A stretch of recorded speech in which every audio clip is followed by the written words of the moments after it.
વિદ્યાર્થી મિત્રો, ધોરણ 10 વિષય ગુજરાતી એનું ત્રીજું કાવ્ય શીલવંત સાધુને આજે આપણે ભણીશું. શીલવંત સાધુને કાવ્ય 3. તેના કવયત્રી છે ગંગા સતી અને આ કાવ્યનો પ્રકાર છે ભજન.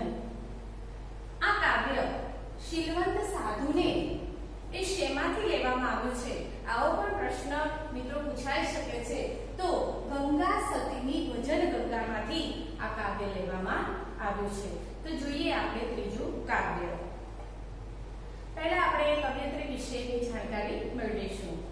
તો ગંગા સતીનો જન્મ 1846 માં અને એમનું અવસાન 1894 માં થયું હતું. ગંગાબા કહરસંગ ગોહિલનો જન્મ ભાવનગર જિલ્લાના રાજપરા ગામમાં થયો હતો. તેમણે સમાધિ લેતા પહેલા તેમના શિષ્યા પાનબાઈને 52 દિવસ સુધી એક એક રચના સંભળાવી હતી. આવો પણ પ્રશ્ન પૂછાય કે ગંગા સતીના શિષ્યનું નામ શું હતું? તો એમનું નામ હતું પાનબાઈ, જે આજે ભજનો રૂપે પ્રચલિત છે. વીજળીને ચમકારે, મેરુ રે ડગે, શીલવંત સાધુને ભક્તિ કરવી તેણે વગેરે ગંગા સતીના જાણીતા પદ છે. ગંગા સતી યોગ માર્ગે ખૂબ આગળ વધેલા હતા. જ્ઞાન માર્ગની ઉત્તમ રચનાઓ તેમની પાસેથી મળે છે. મનુષ્યને મળેલા ક્ષણિક જીવનનો સદ ઉપયોગ કરી ભક્તિથી જીવનને તરબોળ કરવાની તેમણે વાત કરી છે. તો શીલવંત સાધુને વારે વારે નમીએ. ગંગા સતીના ઘણા બધા પદોમાંથી એક આ પદ લેવામાં આવ્યું છે. આ પદને આપણે ગાઈ પણ શકીએ છીએ. તો તેનો એક પંક્તિ ગાઈ અને કઈ રીતે એને ગાવું એ હું આપને બતાવીશ. શીલવંત સાધુને વારે વારે નમીએ, જેના બદલે નહીં વર્તમાન રે, ચિત્તની વૃત્તિ જેની સદાય નિર્મળ, જેને મહારાજ થાય મહેરબાન રે. આ રીતે આ સુંદર ભજનને, આ કાવ્યને આપણે ગાઈ પણ શકીએ છીએ. તો તમે પણ વિદ્યાર્થી મિત્રો આને ગાવાનો પ્રયત્ન જરૂર કરજો. જોઈએ આપણે કે શીલવંત સાધુને વારે વારે નમીએ.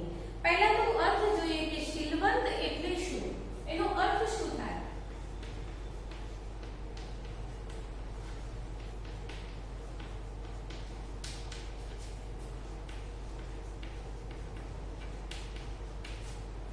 શીલવંતનો અર્થ થાય ચારિત્રવાન, સદાચારી. સદાચારી એટલે કે સદાય હંમેશા જેનો આચાર સમાન હોય એને શીલવંત સાધુ કહેવામાં આવે છે. અને સાધુ એટલે કે સંત, જે વ્યક્તિનો આચાર હંમેશા, જેનું ચરિત્ર હંમેશા શુદ્ધ છે એને શીલવંત સાધુ કહેવાય છે. આપણે જોઈએ છીએ મિત્રો કે સમાજની અંદર સાધુ કહેવાતા લોકો તો ઘણા છે. સાધુના નામે ઘણા બધા લોકો છે, પણ ભગવા કપડાં ધારણ કરવાથી કે એ વેશ પહેરવાથી આપણે સંત નથી બની જતા. સાચા સંતની ઓળખ શું છે? સાચા સંત કોને કહેવાય? સાધુ કોને કહેવાય? તો એના ચરિત્ર, એના લક્ષણો, એનું વર્તન, એ બધું જ ગંગા સતીએ સુંદર શબ્દોની અંદર આપણને આ કાવ્યની અંદર બતાવ્યું છે. સાચા સંતની ઓળખ શું છે? સાચા સાધુની ઓળખ શું છે? એને કઈ રીતે ઓળખવો એ વસ્તુ અહીંયા આપણને કવયત્રીએ બતાવી છે. તો જોઈએ આપણે કાવ્ય. શીલવંત સાધુને વારે વારે નમીએ. શું કહે છે ગંગા સતી?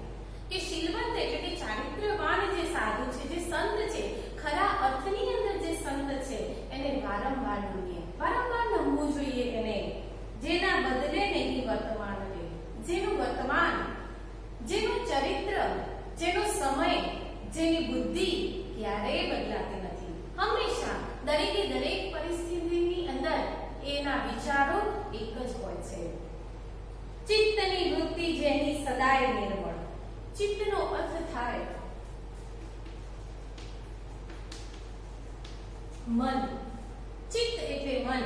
શું કહે છે કે ચિત્તની વૃત્તિ જેની સદાય નિર્મળ. વૃત્તિ એટલે વિચાર.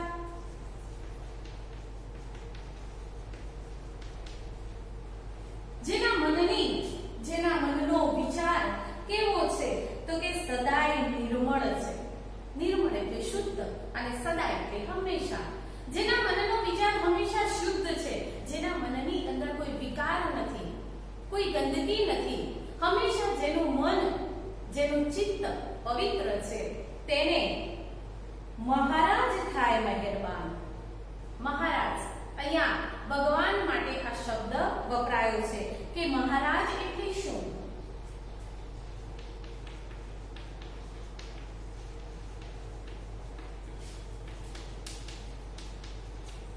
ईश्वर को, भगवान को, प्रभु को, પણ અહીંયા આગળ બધો શબ્દ કવિયત્રીએ મૂક્યો છે કે જેને મહારાજ થાય મહેરબાન. જેના ઉપર ભગવાનની મહેરબાની, ઈશ્વરની કૃપા. મહેરબાન એટલે કૃપા. તો ઈશ્વરની કૃપા હંમેશા એ સંત ઉપર, એ વ્યક્તિ ઉપર રહે છે. કેવા વ્યક્તિ ઉપર? તો જેનું ચિત્ત, જેનું મન, જેના વિચાર એ હંમેશા શુદ્ધ છે, જે નિર્મળ છે, મલિન નથી. નિર્મળનો વિરોધી શું થાય? વિદ્યાર્થી મિત્રો, અહીંયા આપણે એ પણ જોવાનું છે. તો નિર્મળનો વિરોધી થાય મલિન. મલિન એટલે ગંદુ. જેની મહારાજ થાય મહેરબાન, શીલવંત સાધુને વારે વારે નમીએ રે. બીજી પંક્તિની અંદર કહે છે જેની શત્રુને મિત્ર એકે નહીં ઉર્મા. શત્રુ કે દુશ્મન.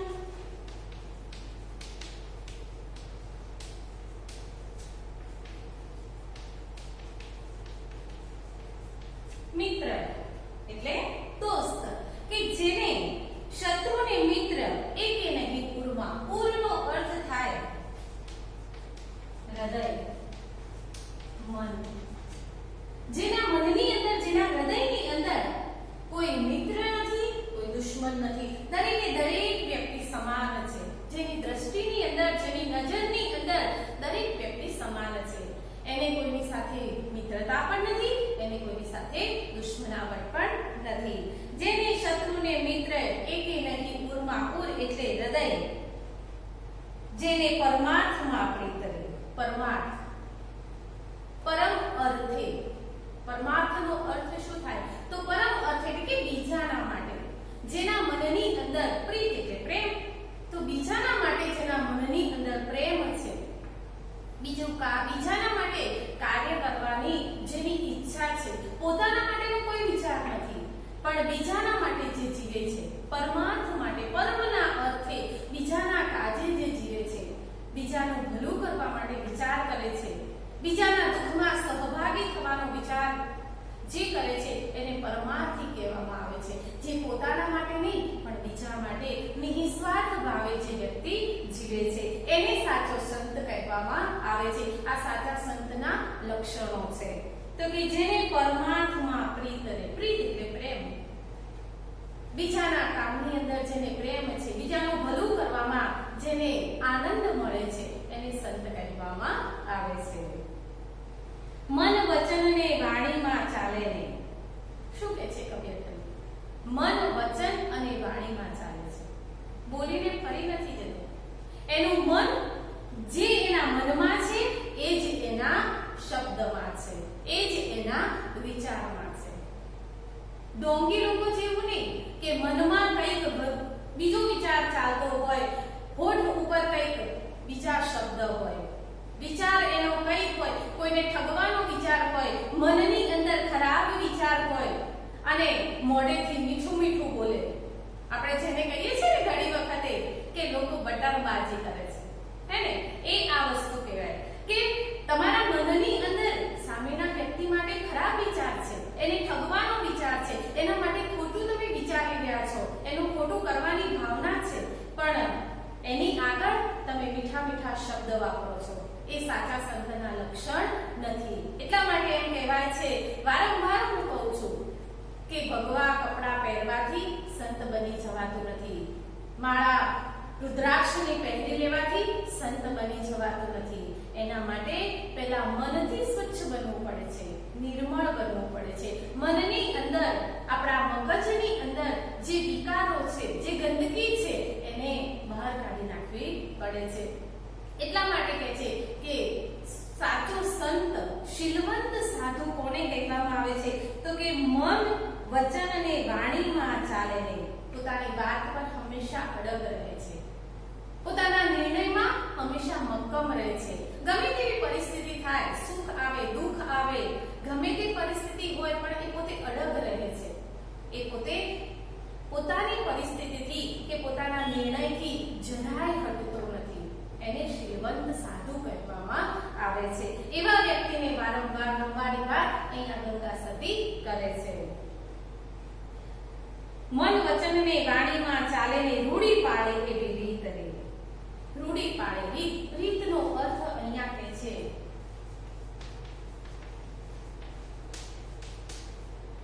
રીત એટલે વ્યવહાર. સમાજની અંદર દરેકે દરેક વ્યક્તિ વ્યવહારથી જોડાયેલો છે, રીતથી જોડાયેલો છે. તમારી રીત જો સારી છે તો તમે બીજા વ્યક્તિ સાથે સંબંધથી બંધાયેલા છો. રીત એટલે વ્યવહાર. તમારા વ્યવહારની અંદર સુંદરતા છે, તમારા વ્યવહારની અંદર ચોખ્ખાઈ છે, તમારા વ્યવહારની અંદર મલિનતા નથી, ગંદકી નથી, બીજાને છેતરવાની ભાવના નથી, તો એ રૂઢી રીત છે. એ વ્યવહાર જન્મો જન્મ સુધી બંધાઈ રહે છે. એટલા માટે કહે છે કે શીલવંત સાધુનું બીજું લક્ષણ શું છે? તો એમ કહે છે કે રૂઢી પાડે એવી રીત રહે. પોતાના નિર્ણયમાં મક્કમ રહે છે અને હંમેશા એ પોતાનો વ્યવહાર શુદ્ધ રાખે છે, પોતાનો વ્યવહાર ચોખ્ખો છે. દરેકે દરેક વ્યક્તિ સાથે એનો વ્યવહાર એક સમાન હોય છે. વ્યક્તિએ રીત, વ્યક્તિએ વ્યવહાર એનો બદલાતો નથી. ચાહે પૈસાવાળો વ્યક્તિ હોય, ગરીબ માણસ હોય, જ્ઞાની હોય, અભણ હોય, ગમે તે હોય, દરેક વ્યક્તિ એને એક સમાન છે. એક જ વ્યવહારથી, એક જ દ્રષ્ટિથી એ સામેના વ્યક્તિને જોવે છે. આ છે શીલવંત સાધુને, સદાચારી વ્યક્તિનું આ લક્ષણ છે. આંખે પોર મન મસ્ત રહી રેવે. શું કે છે કે આંખે પોર, પોરનો અર્થ થાય પ્રહર. પ્રહર એટલે કે 3 કલાકનો સમય. મિત્રો આ ખાસ ધ્યાન રાખજો. ઘણી વખતે પરીક્ષાની અંદર આ પૂછાય છે કે પ્રહર નો અર્થ શું થાય, કેટલો સમય? તો પ્રહર એટલે 3 કલાકનો સમય.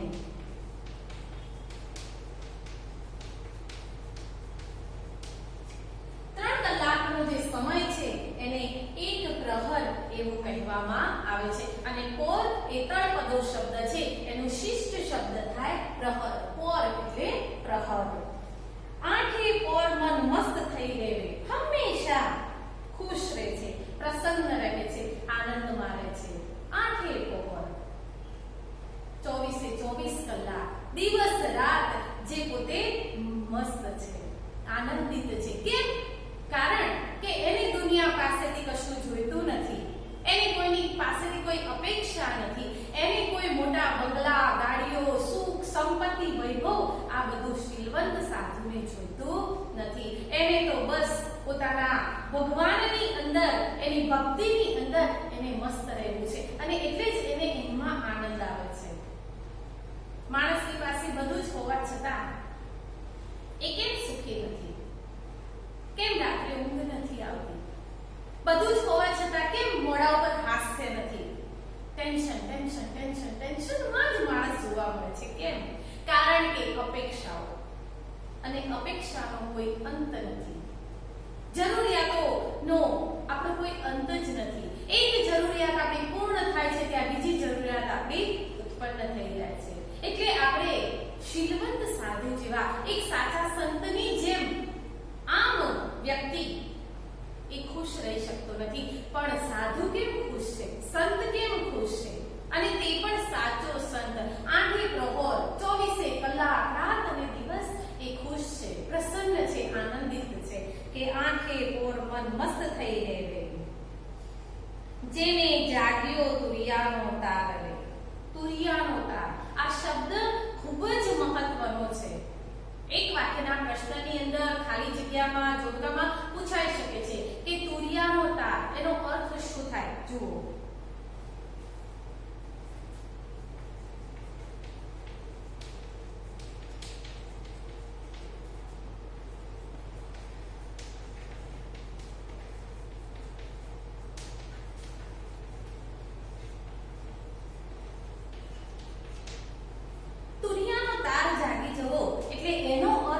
સમજણ શક્તિનો ઉદય થવો.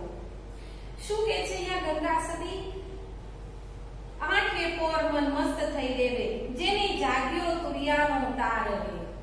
જે વ્યક્તિના સમજણ શક્તિનો ઉદય થઈ જાય તે વ્યક્તિને પછી કશું જ વિચારવાની જરૂર રહેતી નથી.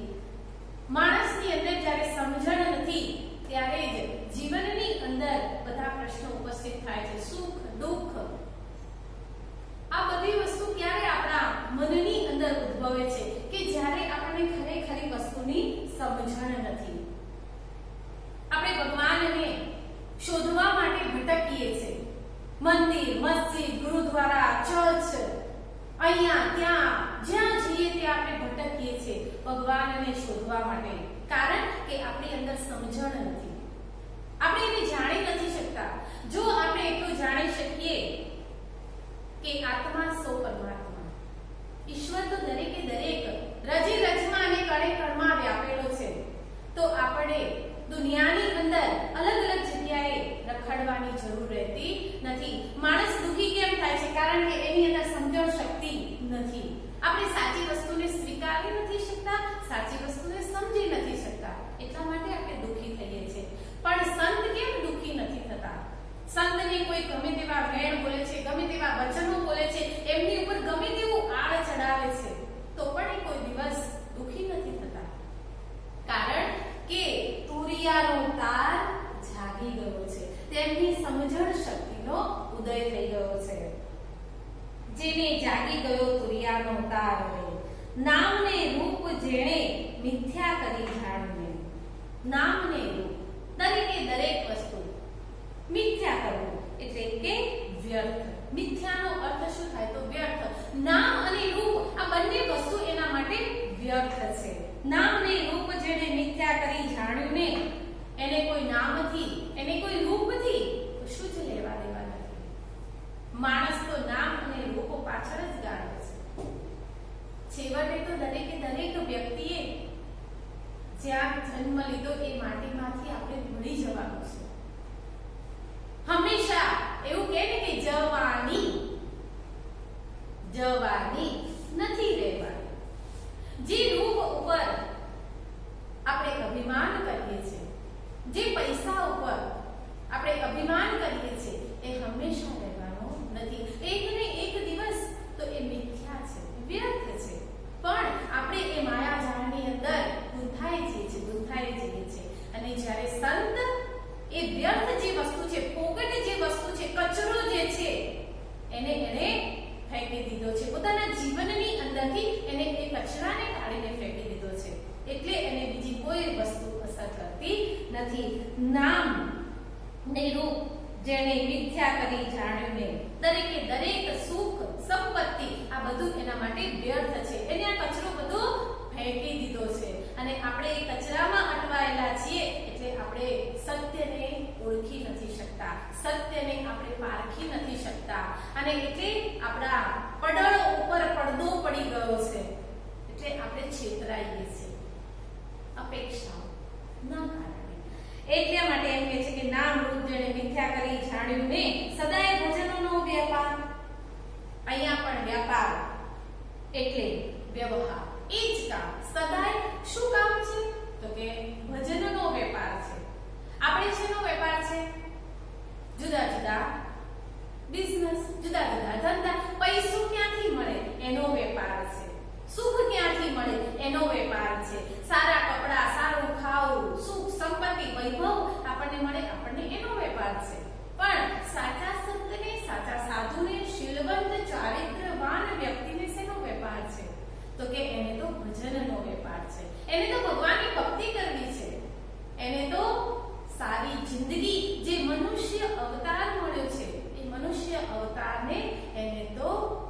સિદ્ધ કરવાનો છે. એ મનુષ્ય અવતારની અંદર એને તો પુણ્યનું ભાથું ભરી અને ભગવાન પાસે જવાનું છે કે ભગવાન પૂછશે કે શું કરવા મેં તને મોકલ્યો તો, ત્યારે ત્યાં જઈ અને જવાબ આપવાનો છે, પુણ્ય કર્મ કરવા કરી અને પોતે જાય છે. એટલા માટે એમ કહે છે કે એને તો કયો વેપાર છે, તો એના માટે તો ભજન રૂપી વેપાર છે. ભગવાનની ભક્તિ કરવી એ જ એનો વેપાર છે, એ જ એનું કાર્ય છે. સદાય ભજનનો વેપાર, સંગતો કરો તો તમે એવા નહીં કરશો. સરસ મજાની વાત અહીંયા ગંગા સતી પોતાની શિષ્યા પાનબાઈને કરે છે કે સંગતો, સંગતો એટલે સંગતનો અર્થ થાય મિત્રતા, દોસ્તી. અહીંયા બહુવચનની અંદર આ શબ્દ મૂકવામાં આવ્યો છે. સૌરાષ્ટ્રની ભાષા છે એટલા માટે ત્યાં ખૂબ આપ્યું છે કે સંગતુ. તમે કોની મિત્રતા કરશો, તમે કોના બેનપણા કરશો, તમે કોની દોસ્તી કરશો, તો ગંગા સતી એમ કહે છે કે સંગતુ કરો તો તમે એવા નહીં કરશો, એવા વ્યક્તિની મિત્રતા કરશો તો ઉતરશો ભવ પારને. ભવ એટલે કે આ દુનિયા. તમે શીલવંત સાધુની, સત્યવાન વ્યક્તિની, ચારિત્રવાન વ્યક્તિની જો તમે મિત્રતા કરશો તો તમે આખો ભવ પાર થઈ જશો, તમારું જીવન સફળ બની જશે, તમે જિંદગીનો બેડો પાર ઉતરી જશો. પણ જો ખોટા વ્યક્તિની મિત્રતા કરશો તો તમે જીવનમાંથી ક્યારેય બહાર નહીં આવી શકો, તમે ગંદકી અને ગંદકીમાં ફસાઈ જશો. અને એટલા જ માટે આપણા ગુજરાતીની અંદર કહેવાય છે કે જેવો સંગ એવો રંગ. તમે જેવા વ્યક્તિની સોબત કરો છો, જેવા વ્યક્તિનો સંગ કરો છો, એવા જ વ્યક્તિનો તમને વિચાર આવે છે. તમે એવા જ વ્યક્તિ સાથે રહો છો તો તમને એના જ ગુણો તમારી અંદર આવે છે. એટલે હંમેશા અહીંયા એ પણ વાત સરસ કરી છે કવિયત્રીએ કે મિત્રતા હંમેશા સારા વ્યક્તિની કરવી જોઈએ. જો તમે સારા વ્યક્તિની, જ્ઞાની વ્યક્તિની મિત્રતા કરો છો તો તમારા અંદર જ્ઞાન આવે છે, તમારી અંદર સારા વિચારોનો સંચય થાય છે, તમે એક સારા વ્યક્તિ, એક ઉમદા વ્યક્તિ તરીકે તમે સમાજની અંદર પ્રતિષ્ઠા પામો છો. પણ જો તમે ખરાબ વ્યક્તિની સોબત કરશો તો હંમેશા આપણું જીવન પણ ખરાબ માર્ગે જાય છે. એટલે ગંગા સતી કહે છે કે સંગતુ કરો તો તમે એવા નહીં કરશો ને તો ઉતરશો ભવ પારે, તો તમારું જીવન સફળ થઈ જશે. ગંગા સતી એમ બોલ્યા રે પાનબાઈ. પોતાની શિષ્યાને ઉદ્દેશીને ગંગા સતી કહે છે જેને વચનોમાં વિશ્વાસ, વચનો પોતાના વચનની અંદર વિશ્વાસ છે, શ્રદ્ધા છે, એ વ્યક્તિ જ સાચો સંત કહેવાય છે. કોઈના કહેવામાં વિશ્વાસ રાખવો, એમ કહે છે કે જેના વચનોમાં વિશ્વાસ છે, કોઈના કહેવામાં શ્રદ્ધા રાખવી, સાચો સંત હોય અને એ આપણને જે માર્ગ બતાવે છે, જે રસ્તો બતાવે છે, એ રસ્તે ચાલવાનો આપણે પ્રયત્ન કરવો જોઈએ, તો આપણું પણ જીવન સફળ બની જાય છે. અહીંયા આ કાવ્ય વિદ્યાર્થી મિત્રો પૂર્ણ થાય છે. તમે પણ ઘરે આ કાવ્યને વાંચી અને સરસ રીતે સમજો અને એનો સ્વાધ્યાય, એના પ્રશ્નનો જવાબ પૂર્ણ કરજો.